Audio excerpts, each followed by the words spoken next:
যোৰহাটৰ হোলোঙাপাৰত নৱনিৰ্মিত লাচিতৰ প্ৰতিমূৰ্তিটো আজি প্ৰধানমন্ত্ৰী নৰেন্দ্ৰ মোদী ডাঙৰীয়াই উন্মোচন কৰিছে। অসমীয়া জাতিৰ, অসমৰ জনগণৰ শৌৰ্য বীৰ্যৰ প্ৰতীক লাচিত বৰফুকনৰ মৃত্যুত যি মূৰ্তি, সেই প্ৰতিমূৰ্তিটো সেই সময়ৰ যেনেধৰণৰ আহোমসকলৰ সাজ পোছাক আছিল, যেনেধৰণৰ সাজ সজ্জা আছিল, তাক সংগতি ৰাখি যেন নিৰ্মাণ কৰা নাই এনে অনুভৱ হয়। অসমত বিভিন্ন বুৰঞ্জী আছে আৰু এই বুৰঞ্জী অসমত আহোমসকলে লিখিবলৈ আৰম্ভ কৰিছিল। ইতিহাসে সোঁৱৰা ৬০০টা বছৰ নামেৰে এখন খুব বৃহৎ গ্ৰন্থ আহোম ৰাজবংশৰ সৰ্বানন্দ ৰাজকুমাৰ ডাঙৰীয়াই লিখি উলিয়াইছিল। সেইখনতো বহুখিনি কথা আছে, যাৰ পৰা আমি সেই সময়ৰ আহোমৰ সাজ পোছাক সম্পৰ্কে অৱগত হ'ব পাৰোঁ। কিন্তু বৰ্তমানে উন্মোচন কৰা প্ৰতিমূৰ্তিটোত যেন ইতিহাসক বিকৃত কৰা হৈছে এনেধৰণৰ ধাৰণা হয়।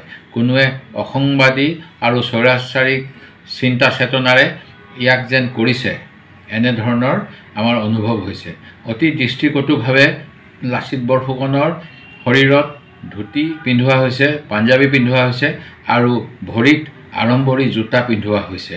প্ৰকৃততে এনে কৰি পেলাই সেই মহাবীৰজনাক আত্মপ্ৰতিষ্ঠা কৰাৰ পৰিৱৰ্তে তেখেতৰ মূল আচল চৰিত্ৰত যেন কালিমা সনা হৈছে আমাৰ ধাৰণা হয়। উদ্যত হেংদাং লৈ সঁচা অৰ্থত কোন ৰণুৱা বীৰে বাৰু সেনাপতি নিজে ধুতি পিন্ধি আৰু আড়ম্বৰী জোতা পিন্ধি ৰণক্ষেত্ৰত নামিব, এয়া আমি কিন্তু নাজানো।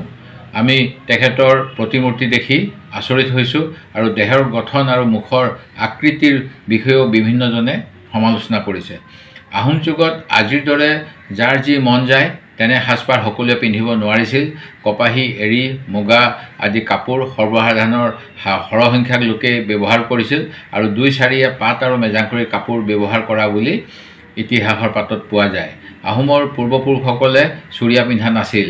তেখেতসকলে সৰু গাঁঠিৰ ওপৰলৈকে পৰা এবিধ পটলুং আৰু গা চৌকা চাপকন পিন্ধিছিল। অভিজাত্য বংশৰ মানুহে কপাহী, এৰী, মুগা, পাট, মেজাংকৰি, গুমচেং, হিংসাক আদিৰ কাপোৰ পিন্ধিছিল। অভিজাত পুৰুষে আঁঠুৰ তললৈ নমাই চুৰিয়া পিন্ধিব আৰু দুই কান্ধত পেলাই চেলেঙৰ চাদৰ ল'ব পাৰিছিল।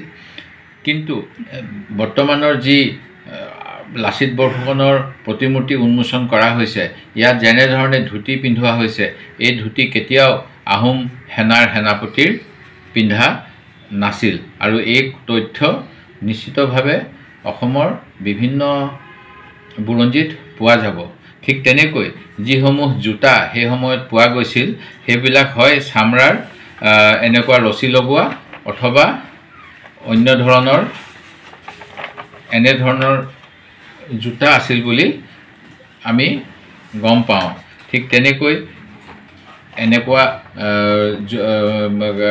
চামৰাৰ জোতাত ৰছী লগোৱা জোতাহে সেই সময়ত পিন্ধিছিল। কিন্তু এতিয়া যিখন ফটো আমি দেখা পাইছোঁ, তাত এনেধৰণৰ জোতা পিন্ধোৱা হৈছে, যিটো নিশ্চিতভাৱে যুদ্ধ কৰিবলৈ গ'লে পিন্ধা জোতা নহয়।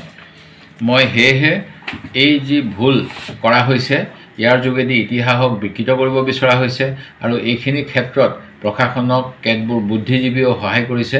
আৰু এই গোটেইখিনি দেখাৰ পিছতো যোৱা সময়ছোৱাত শিৱসাগৰৰকে আদি কৰি অসমৰ বিভিন্ন চুকে কোণে লাচিত বৰফুকনৰ মূৰ্তি আছে, যিসমূহ ৰাইজে এই মূৰ্তিসমূহ দেখিছে, যিসমূহ অনুষ্ঠানে এই মূৰ্তিসমূহ দেখিছে, তেখেতসকলেও নতুন মূৰ্তিটোৰ লগত পুৰণা মূৰ্তিসমূহৰ যি বিসাদৃশ্য আছে, সেইখিনি দেখাৰ পিছতো কিয় প্ৰতিবাদ নকৰি মৌন হৈ আছে মই নাজানো।